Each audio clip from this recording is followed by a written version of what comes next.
Welcome, friends, to the Someone Gets Me podcast. I am your host, Diane Allen, and I am so delighted that you're here. This podcast was created because I believe there is a visionary leader inside each one of us who is waiting to be seen. In each episode of Someone Gets Me, you will hear useful tips from successful visionaries who will share their stories about how being seen has allowed them to take their vision out into the world with action. What to do when you are not understood. Hey everybody, it's Diane here with our special guest, Christine McAlister from Kentucky. And she has had just the most amazing life and the ups and downs and the messiness of being a talented, amazing woman. And she's here to share with us personal and professional things to do when you're not being understood. So welcome to the show, Christine. Thank you so much for being here. Thank you, Diane. I am so excited and honored. Oh, I'm so excited that you're here. And I would like to start out asking you, has there ever been any time in your life where you've not been understood by people, where people kind of looked at you like the confused dog look, like, huh? I don't get you. I'd say most of my life, the majority of my life, maybe 95% of my life. Wow. So how old were you when, how young were you, I guess, when you first realized that, wait a second, I'm like different than those other people around me? Probably when I started school. I think my parents did a good job of cultivating my independence, my strengths, my uniqueness, my giftedness, all of these things that make me me. And then when I got into school, that started to trigger teachers who tried to shut me down because I was a bossy girl instead of like, oh, that boy's going to be a leader one day. Right. And so they called me the boss of the applesauce and shamed me in front of the class for trying to help. And I was also very, very sensitive, still am. Very, very sensitive, very, very empathic. And so what that did to me from the age of 5 was really go, it's not safe. It's not safe to be a leader. I need to be nice instead. So you ended up having to try to figure out how to squash that leadership part of you. Yeah, it would still come out, but I was very insecure about it because of what had happened, in those formative years. And because it didn't feel safe to be like basically the star that I knew I was born to be. I was singing on the church stage solo at 4, and it was like no big deal. And I was walking up to my dad's boss who ran this big law firm in DC, and he was 60 and I was 4. And I was like, do you want to play croquet? And everyone's like, what is that little girl doing? And that was just who I was. I never knew a stranger. I loved to perform and I had no fear. And that really has been the person that I have been working on rediscovering for the past 6 years or so. So let's talk a little bit about that shame you experienced. Because when you were telling that story about your teachers, I remembered when I was in 3rd grade, and I had an art teacher tell me that I couldn't draw and that I was a terrible artist and all of those things. And I'm very intensely sensitive and empathic. And it got in, from that authority figure that I didn't have any creativity, which is the furthest thing from the truth, right? And so I lived with that kind of shame until I was in my 20s when I started like unearthing it and doing the healing and rectifying the situation. And so what were some of the impacts that happened to you as a result of being shamed from such an early age, out from people outside the home? It wasn't like your parents did it. And, teachers a lot don't realize the damage they're doing. Yeah. I think I really found my niche, if you will, my box in being a classic high achiever and the oldest of 4. So where I got attention was getting positive recognition. But then I also had shame about that because I felt bad what I become was a people pleaser because I needed to be nice to get the positive attention. And so I felt bad about all the achievements. So I would achieve and then I would hide it. I wouldn't recognize it. Even to this day, I still have a achievement amnesia where I'm like, did I really do all that cool stuff in my life and I'm still doing it. Like, it's like continually recognizing and allowing myself to recognize it and still go, instead of going, oh yeah, but let's get to the next thing. Right. Which I think a lot of us do. And so I think that it led to also a lot of anxiety, because there would be moments when I would just do what I can remember. I was in this really cool, at the time they called a gifted and talented program, one day a week, and in elementary school. And I adored my teacher and like nominated her for teacher of the year later on. And she just was like the bright spot in my week. Right. And so I got to spend a day a week with her.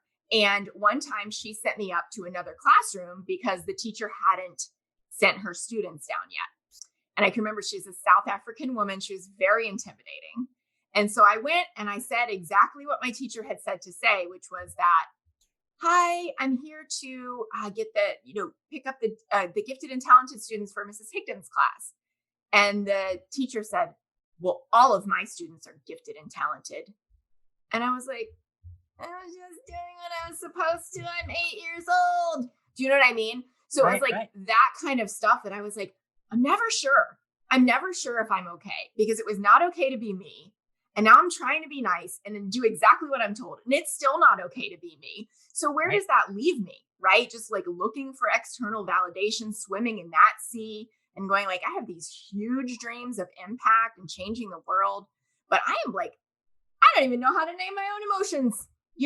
How am I going to navigate this self-doubt, this fear, this anxiety, this overwhelm that comes with being a certain kind of person who's being attempted to put in a certain kind of box? Right. And then the boxes that you're trying to fit in to cope and manage didn't fully work. And so it's still just one big mess after the other. So how did it affect your friendships?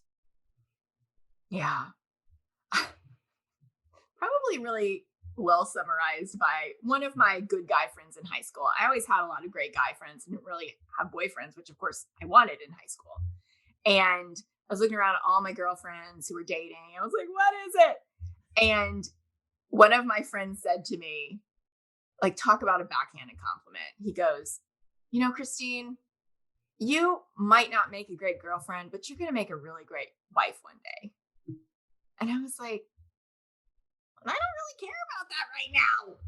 I'm 16, like, what is it? What's going on here? But I want to be your girlfriend. So I had guy friends. I was a nice kid. I was never the popular kid. I was the kid that the popular kids would come to get help with their homework. And then like, they had nothing else to write in my yearbook at the end of the year, except like, thanks for helping me with my homework. And then one of them would see it and be like, oh, thank God we have something to say to her. And then the rest of them would write that in my yearbook. And I was like, okay, this is the relationship that I have with these people. Right. Oh my God, that's hilarious. You're bringing back so many flashbacks for me. It's not even funny. It's not even funny. I'm like, oh my God, I've heard the same comments before and I hadn't thought about them in years. I'm like, oh my God. So weird, right? High school is such a weird time for those of us who are like in that realm. And when you're in that different space of being really intense and really sensitive, which people call empath and all different kinds of things, but it's part of the gifted constellation, it's a whole different worldview. It's a whole different experience. And so as you developed and got older and got out of high school and kept on going with your life, how did the misunderstanding or the not being understood, did it shift or change as you got older? Did people start finally understanding you? Or what happened as you got older and kind of grew into yourself more, which you're still growing into yourself? And I think we all always are, but how did that start shifting? Like as you hit your like early 20s and started moving into being this really amazing, powerful woman that you are today? In my university years and in my 20s, I really just became a person who was good at helping other people shine. Mm-hmm. Even into my first business, my first job, I was a professor. That was not my plan, but it was offered to me. And I was like, well, I don't know how to start my own business and I'm too scared. So I guess I'll say yes to this. Right. Which, I mean, hugely prestigious to become a university professor at a school that was at the top of the field that I was in at age 23. Right. At the time, it was like, oh, well, this is like the thing that I'm falling into because I never had intended to be any kind of a teacher. It's not what I'd studied. It wasn't where I was headed. And, even like in my first love, who I met in college and dated into my 20s, he's incredibly like charismatic, gregarious, life of the party. And I told myself a story that like really and truly, like he taught me how to stop being so serious and have fun. And I will forever be grateful for that. And like he kind of mirrored who I actually was, but had like hidden away for so long. Like now I would say you put the two of us in a room together, it's like we're both performing, we're both the life of the party, right? Mm-hmm. We're both, but at the time I was like, oh, I'm content to let him shine. Like I'm the support, because the stories of like how I grew up and, even like what was modeled for me with a stay-at-home mom and like, full-time working dad and like the gender roles, right? So I was like, okay, this is how this is going to be, right? I'm going to help him get famous in his field. He was my first client. He's the first person I helped quit a job well before I ever started my own business. I love it. I believed in him, right? More than I believed in myself. And so I think really throughout my 20s and even into my early 30s, it was just like, hey, play it safe, like in incremental stages.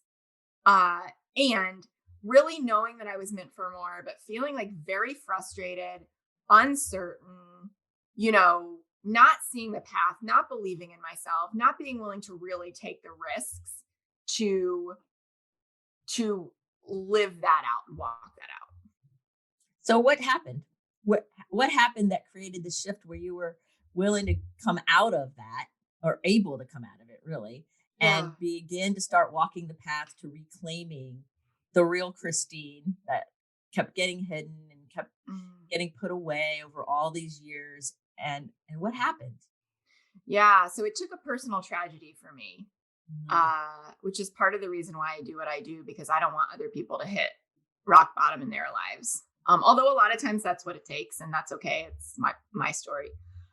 So I was full term pregnant after a perfect pregnancy, expecting my first daughter. I had some infertility, three early miscarriages. But this was different, and that everything was textbook. And so I had had like a Saturday and Sunday baby showers. Like family had driven in, friends had driven in, all these people were there. And we had gotten the car seat at the showers, put it in the car. And it was like, all right, Christine's hella pregnant. Like, it's time for me to go put my swollen ankles up and wait for this baby, because I am like, let's go, right? Nursery's done. Everything's ready. Bag is packed. And I went to my 37-week doctor appointment. And they said, there's no heartbeat. I'm sorry. Like, your baby has passed away. Oh. I know. And I was like, well, that's not a thing that happens. Like, that is like not even in the realm of like my understanding of possibility, like, even. Like, right. I'd had Totally. Miscarriages. Once you're past the first trimester, you're good to go. Right. That's what you're told. And so I was like, I've never heard of this happening. This is insane. And I was sent immediately to the hospital to be induced. Like, it was this whirlwind of what? Like, one day I am the girl, like, okay, welcome to first baby. Here's all the presents. The next day it's like, now I'm the girl with a dead baby. And now I have to deliver her, and go through that trauma with like no prize at the end.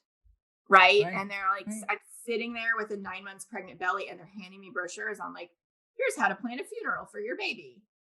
And I'm like, what? Oh my God. Like, it was like, there are no words. Right. No. And so I went through that trauma of like delivering her, meeting her and saying goodbye to her all in one, a matter of hours. And in what followed was like this weird permission and exploration that I had never been in before. I became like acutely aware that this was going to define me one way or another. Like, I had always told myself this story that even though I had dealt with stuff like anxiety and depression and disordered eating, and like, I was like, you shouldn't deal with that stuff because your life's been good, Christine, right? Like, you've been given so much, you had a great, family. And why do you struggle? Right. So I didn't really feel like I had a very dramatic story at that point. And this was like, oh, this is the thing, right? So what are my choices here? I could see two paths diverging in a wood, right? One of them, I was like, I get, and I do not judge why people lock themselves in their rooms and numb out with some substance, because this is the worst thing that I could ever imagine happening. I would much rather have died. And I was like, I think that's what being a parent is, but that's my only experience of being a parent, because I literally am like at home and now I have an empty nursery, right? And so I was like, that's one way that this could go. Right. And I could see it, it's legit. This trauma is not something you come back from very easily. Right. Or it was like, I could use that grief, and I could use that anger, and I could use that realization that I have nothing to be scared of anymore, and go, screw what everybody else thinks. I'm here to make a legacy for her, because that's the only way I know to parent a dead baby, and to like finally do the thing, figure out what the thing is, and like do the thing that I am here on this earth to do. Right. Answer the call, I would say. Yep. Answer the call. Yep. I can finally answer the call unadulterated and not being held back by anyone or anything, because I've already suffered the most unspeakable suffering like ever. Yep. Yeah. Yeah. Totally. Wow. I have goosebumps. Whoa. Oh, bless your heart. So fast forward us a little bit. Yeah. How did you start? Well, we know what road you picked. Yeah. Right. Because I'm here. Because you're here.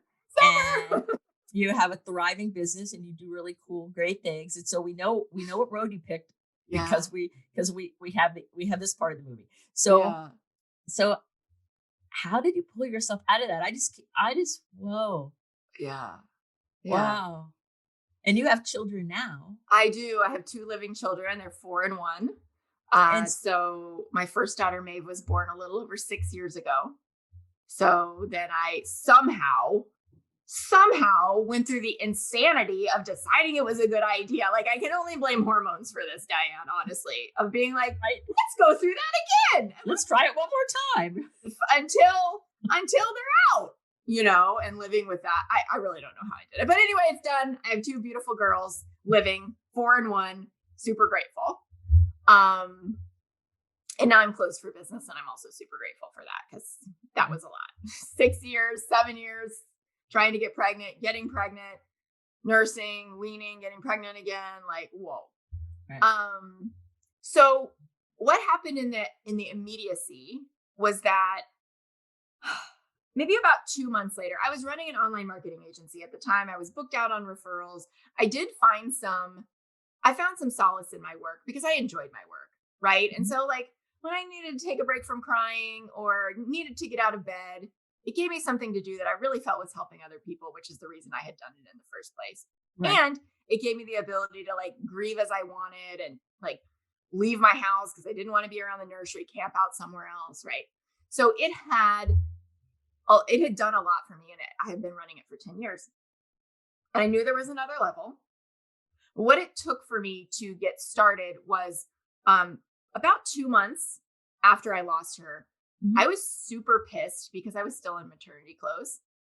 And I was like, I do not need this reminder every day that like I was pregnant. I don't have a baby to show for it, but my body is still acting like I do. Right. And so my first glimpse of like if I can do this, right? Was Right. I hired my first coach for like $100 or something for a month to help me just like get fit again, and believe that I could do that and believe that I could accomplish this little thing for myself over the course of a month and like get out of these clothes that were pissing me off and get back into some sense of normalcy, right? Which Right. would have been like my regular clothes. Right. So she helped me to do that. And right from taking action comes confidence. And so I was like, okay, here's a small win that I've achieved for myself. And from there, I hired my very first business coach mentor to do what I thought at the time was like scale my agency to, create more freedom, to create more impact and income, to be able to give more away because I really wanted to like support these organizations. We had created a nonprofit in her honor. I wanted to be able to fund these organizations that had like helped us survive this. And what came out of that was really like pulling out my zone of genius, which was just part of what I was doing in the agency, which was the consulting piece, the teaching piece, the counseling piece, the like, all this stuff, helping people match up like how they're wired with what kind of business to build, which frankly, I've been trying to talk to my grandma about and my cousin who could care less, right? And my aunt, and they're like, we're good. We're retiring from the job or we never worked or whatever. I'm like, no, you need to start a business, And so my first coach helped me to see like how I could take that, package that, like talk to people who actually wanted to talk about like creating their own freedom and, doing it on their own terms. Oh, it's so hysterical because all the time we talk about multiple peer groups. And so when you're out talking to somebody who love you, but they're not the target person to talk to or the one in that right bucket, it's like they love you and they want to hear you and all of that, but it's irrelevant. It doesn't matter. And so they walk away frustrated. You walk away not feeling heard. And then it's just one big miscommunication, being misunderstood or not understood because everybody's meaning well. So you can be misunderstood even with everybody meaning well. Totally. With people not trying to cause harm. And I think a lot of times people think that some of the traumas and some of the things we have to heal are because somebody intentionally inflicted it. But not all of it is intentional. Some of it is just not knowing any better or not realizing how what they say lands on us, especially because we're empaths, Yeah. Yeah. Totally that. And so that business coach helped you get stuff going. Yeah. And so that was 6 years ago this summer. And so from the beginning, my business has been called Life with Passion, which was the name of, in grad school, I did a documentary as my thesis project for PBS. And that was the name of that documentary that aired nationally and won some awards. And so then when it came time to name my dream business, it had been a decade. And I was like, that feels right. So it was Life with Passion 2.0. And my niche has changed over the years as like what I've done for myself and, where I am on my journey has changed. But really like the heart is just to serve people who want to be free, to serve people who want to have more impact and income. It's always high achievers because that's who I attract. It's usually very soulful, sensitive, empathic people also, right? And yeah, I mean, it's in honor of my daughter. And so it's like, there's never been oh, is this my life's work? It's like, yeah, this is my life's work. Like I'm doing this. This is the party that I'm having. Are you coming or not? Because this is the row we're walking, right? Right. And totally. I love it. Yeah. So here we are. So what are some tips? Because I'm listening to you, and for all of those of you who are really digging what Christine's saying, like me, check out her bio and her links in the show notes and follow her, because I've started following her podcast, which we're going to talk about in a minute, and her work because she inspires me, And so hopefully you're getting as inspired as me. But I have a question about this that I'm certain you can answer listening to you. I'm thinking about the people who are the geeky, intelligent, smart, creative, high achievers that are usually kind of outliers because they're really high achieving. And we're usually the firstborn. I fit that. I'm the firstborn and I'm Little Miss High Achiever. And I used my high achievement to cope with life until I could get somebody to understand me somewhere. And I was in my 20s. So I totally, when you're telling that story, I'm like, yeah, okay, me too. So how do you take that person who is also intensely sensitive and empathic, and life lands on them in a totally different way?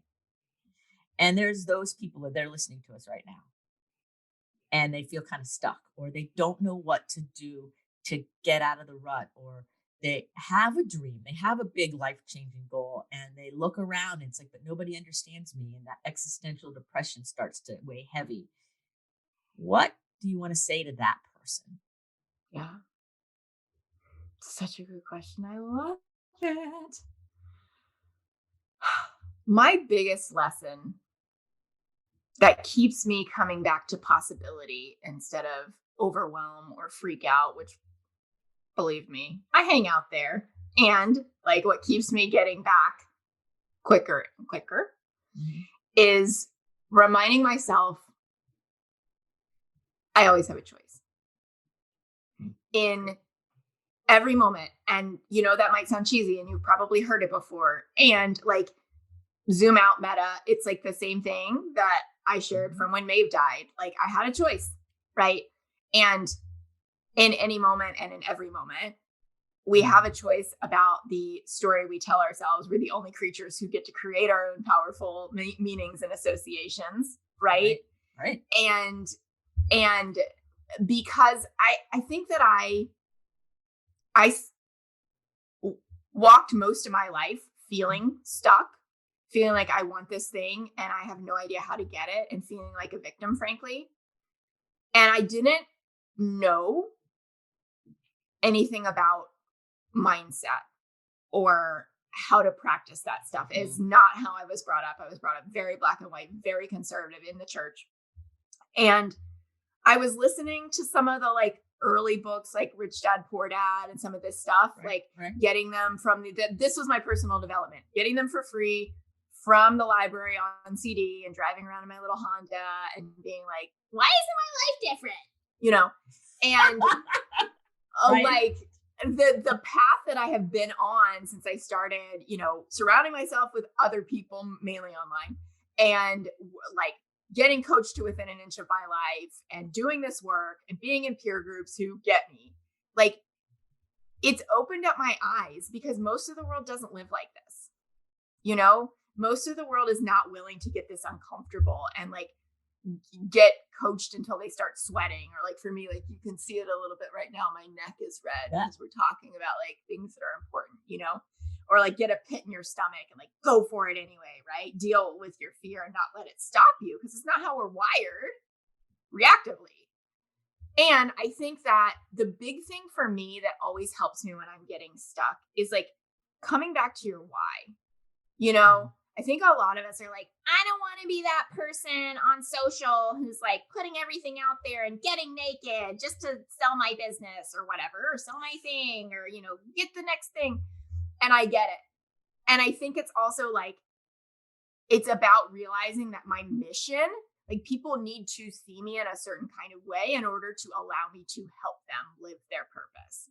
Right. And so it's all in service of like my why and my mission. And if like, they need to see me do a thing or post a thing or whatever, it's not because I need the attention. It's because it helps me to like walk that out. And so it really becomes not about me, but about like the mission. And that always helps me because I'm so mission driven that I'm just like, what is it going to take? And then what's the easiest way? How am I wired to make it as easy as possible? Right. So being really clear on the mission, which includes the why, but it also includes the spiritual connection to it. It includes the emotional connection to it. It includes the peer groups. Yeah. It's just not an intellectual why, which a lot of people, I think that the why is intellectual. For me, my why is spiritual.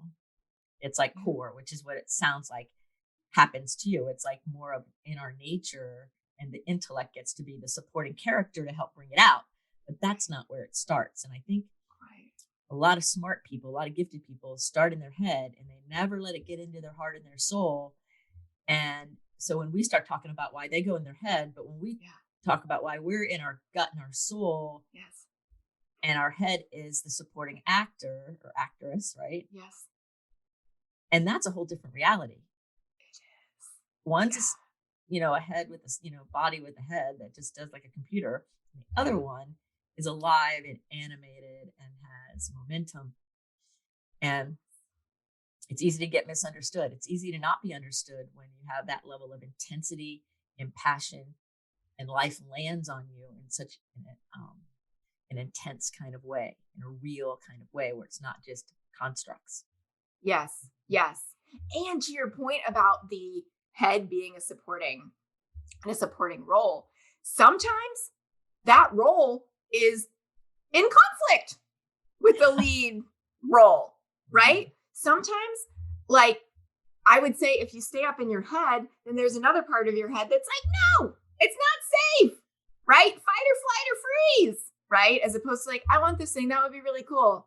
And then, your autonomic nervous system is like, no, that's not safe. That's not okay. Spins the stories of whatever. I'm going to be a terrible mother if I have a certain level of success, right? I can't have both. Or like, I'm going to have to work all of the time and I'm going to hate my life, or whatever we grew up with. You know how this is. You know how this works. And so if it only lives in my head, then that, 95% of the unconscious is designed to keep me, what I like to say is, to your brain, safe is same, even if it sucks. Right. Familiar pain. I call it familiar pain. We'll stay stuck right there because we know the rules, even if we don't want to be there. So if we don't let our heart and our spirit help kind of ignite the fire and let it emerge, we end up living a silent misery as a gifted, talented person who knows there could be so much more, which to me, that exquisite pain is second only to the pain you had to endure. Yeah. Really. Yeah. I feel it. And so we're both on a mission to help people not suffer. Yes. With that exquisite, unspoken misery. Yes. Like you're meant for more. Right? Yeah. So when you know you're meant for more, and everywhere you turn, when I asked you about being misunderstood, you said 95% or so of your time. I agree. For me, I have the same reality. Some of the sentences you've said, I have said. So it's like, okay, we've had parallel lives and didn't know each other. Oh, sister. I know, didn't that? So, and so when I look forward, okay, so we're going to look forward into the future for a minute. You have these two beautiful daughters. You have a great, thriving, successful business because you're living in your authenticity and you're living in your integrity. And I believe that when we live in our integrity and we're authentic, that our success is assured. That it's not, am I going to be successful? It's how, in my world. So in the business world, we're both women. Do you ever get misunderstood by other women? Yeah. How about you? All the time. All the time. How about men? Do you relate better to men business-wise? That's an interesting question because in my marketing business, and like I shared with you in high school and college, like I got along very easily with men. Guys, made really easy friends, had great working relationships. When I got into this business, I told myself a story that I really wanted to help women get free and live, through their businesses. And I did. And I worked exclusively with women for about 5.5 years. And then honestly, like I joined a mastermind that was full of a lot of soulful men. And it caused me to confront my judgment, my story, that if I was going to work with men again, then I was going to, and in this space, where we see the YouTube ads with the Lamborghinis and the bikinis and all this stuff. And I was like, ow, right? So I had this like binary judgment that if I was going to work with men, I was going to have to work with, bro culture and these jerks and these people who are super, toxic masculinity. Right. And then I met these other men and I saw it was possible. And I was like, oh, okay. That was just such a judgment on my part. I can choose to let it go. And, I think it was really hard for me in the beginning of my business because I was also basically rebuilding myself. Like the pre-Maeve Christine was gone. And I literally had family members say to me, like, we just want the old Christine back. And I was like, yeah, you do. You want the codependent person who carried this relationship and took care of you. Well, that person died. I'm like, lucky if I brush my hair. I can't take care of you in this moment anymore. And then I became unwilling to take care of them once I saw it for what it was. Right. Right. And so I redefined a ton of my relationships because I was a different person. And I think that really happened in terms of my network as well. I think a lot of people fell away as they saw me stand in my power. And I think that can be a lot more painful if you're choosing it rather than being like, oh no, like that person is ashes. This is the phoenix. It's really scary to be like, who am I going to lose from my tribe if I stand in my voice, use my voice in my power? And I feel that. And part of it is just like, I think I've grown to be a person that's like, I mean, it might have taken 6 years, but it's like, you have no idea. Like, that's okay. It's easy to say, must be nice. And you have no idea the depth of work that I've done on myself. Yeah, you know what? It is nice. And like, you can misunderstand me all that I want, but I'm like, I'm proud. And like, I know who I hold space for. And I know that people who are here to do the work are my people. And that if you're here to sit in victim mode, like, I hope seeing this, if it triggers you, I hope at one point it will be one step on your path to like hearing what you need to hear to get there. Right. Oh, that's so beautifully said. I have goosebumps. It's so true. It's so true. The depth of work that all of us do to get to where we are. I tell everybody all the time, and I think I even used to say this before I really got it completely, that your business, which I think of it as an entrepreneur business, but also our career, our life, can never outgrow our level of personal development and personal health, no matter what. And even if it's not just money related, right? So a lot of, not so great people can make a lot of money, but look at the rest of their lives. And there's all those pieces. Yeah. So it takes a lot of deep personal development. And I've had some men on my show. One of them in particular, who it was before it was on YouTube. He was so great. And he was an attorney. His name was Shalev Amar, and he's from California, and he's great. Maybe I'll have to post the link to his audio, because near the end of the show, he did this whole long thing about personal development and what he has done. He started listing things. He listed things I'd never heard of, and I've tried almost everything. And he really was passionate about, you can only be successful if you're working on yourself. And so the people who try to be successful or feel great vicariously miss it, and they end up feeling frustrated.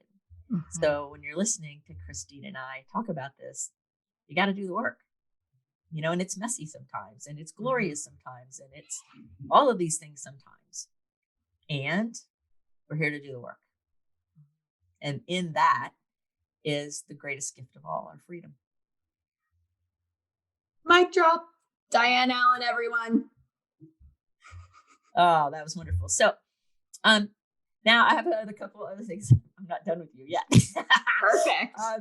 What is the most memorable food you've ever eaten? Can it be a drink? It can be anything. So I am sitting in the Rivoli bar, which is this sunken, at least 100-year-old bar in the Ritz, London. And I have never stayed in a place like this in my life. I have never done anything like this in my life. It's like 5.5 years ago. And it felt so luxurious and just like, stepping into this new version of myself. And the mixologist, because they're at the front of like all of the things, came over and we started chatting. And of course, I do what I do and made friends, right? And he recommended this drink that had violet air. And I was like, I don't know what that is. I don't know how it tastes, but I have to see, right? So they bring it to the table And it is like in a beautiful gimlet glass. I love the shape of those. And it's purple. And it has a top over it with some kind of air, right? Like a mist or steam or something, vaporized. Right. And so they pull it off and somehow it's infused into the drink and it like goes into the air. And it was just this epic sensory experience, like a drink with air. Right. And he also brought us some samples of the other drinks that I was like trying to decide between. And one of them was like had buttered bourbon where they soak the bourbon in butter and then they skim it at the top when they freeze it. And so everything's infused. And it was this magical service experience. I'm not really much of a mixed drinks kind of person, but it's like one of these places where all of these famous people had been and you could feel it. Yes. You could feel the magic of everything this place had seen over 100+ years. And it was the experience of being in that energy and like being able to connect with this person and have the conversations and have the kind of sensory anchoring. Oh, that is an amazing story. As you're telling the story, I'm like there with you. I love it. And so in the show notes, everybody, is how you can reach Christine and follow her. But I would like you to speak for a moment about your podcast. And we'll put a link to your podcast in the show notes as well, so people can follow you, because your podcast is amazing. Ever since I've met you, I've started listening to it. Same. And I love it. So I thought that you could tell everybody the name of your podcast and a little bit about it. So if they're really loving what you're saying, they also can connect with you, not only here on Someone Gets Me, but on your show as well. Yeah. Well, one of the reasons I love Diane so much is obviously we're soul sisters, as you've heard, and we have such a similar mission with our podcast. So this is Someone Gets Me. My podcast is No One's Ever Asked Me That. And Diane is going to be a future guest. So go ahead and subscribe wherever you listen so that you can make sure when Diane's episode drops, where I get to turn the mic around on her, you can hear that conversation where I am known for asking people questions that no one's ever asked them before. So let's see if I can pull one on Diane. That would be very good, because I hear that all the time. No one's ever asked me that before. Or I get the look away stare like, oh, that's a question. And then not very long ago, I asked a question to somebody and the response was, that's not fair. That question's not fair. And I left it in. It's in the show. It was a fair question, but it was just so cute, because that people think they come in with a script and an assumption, and I don't have a script and I don't do assumptions. So that's not the kind of experience. And I warn people. Yeah. So it all works.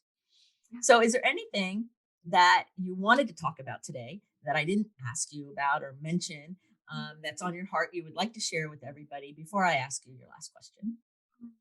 Thank you for that. I think that the big takeaway for me, when you boil this all down, whether you want to be successful in business like us, or whether you want, to be known for a particular thing, career, life, whatever, is like conversations like this one are just the lifeblood, I believe, of a fulfilled career, business, life. Like that's building real connections with people that you feel drawn to. Right. That's what makes life fun. I mean, done. Right. Yep. And whether that's podcasting or whether that's connection calls or sitting across from someone and with tea, if you're allowed to do that right now or whenever, like it really can be so simple if we will just get out of our heads and stop trying to make it about all these complicated strategies and the next hot app or whatever. And just remember, it's always comes down to relationships. And it also happens to be how we're wired for fulfillment. True. Totally true. We're human beings, not human doings, right? Yeah, even though I struggle with that one, if we're being honest. Yes. Well, all of us high achievers are. We go between machine, being, yes. Being, machine, like it back and forth. And it's totally okay to be messy. It's totally okay to make a decision and screw it up. And it's totally okay to nail it and be great at something. All of those things are totally cool, because at the end of the day, it's, are we living in integrity and authenticity? That's at the end of the day, that's what matters. Beautiful. So your last question of the Someone Gets Me podcast is, if there was going to be a billboard that you were going to put Christine's quote on for the whole world to see, what does that billboard say? I think I'm going to go with clarity and confidence come from action, not from sitting around thinking about it. Nice. Clarity and confidence come from action, not just sitting around thinking about it. And for those of you who've known me a long time, you know that action's my favorite word, and I have never said that to Christine. Nope. Oh, that's beautiful, beautiful. Thank you, Christine, for being on the show today and talking about how to deal with being misunderstood or not understood, and what to do, and to realize that you're perfect, whole, and complete exactly as you are. Thank you for spending time with us here today. I so appreciate it. Thank you for the opportunity. This was a blast. Oh, what fun. So remember, everybody, to keep your face to the sun so the shadows fall behind you, because you are a rock star. You're here on purpose with a purpose. So let's all go out there and let our light shine and speak up and take action, because it's in that great joy and fulfillment happen. To the next episode of Someone Gets Me. Be well. Thank you for listening. I trust you gained some valuable inspiration and information. Please join me and other visionaries in the Someone Gets Me Facebook group. Or for more information on my services and additional episodies, visit someonegetsme.com. Again, thanks for listening.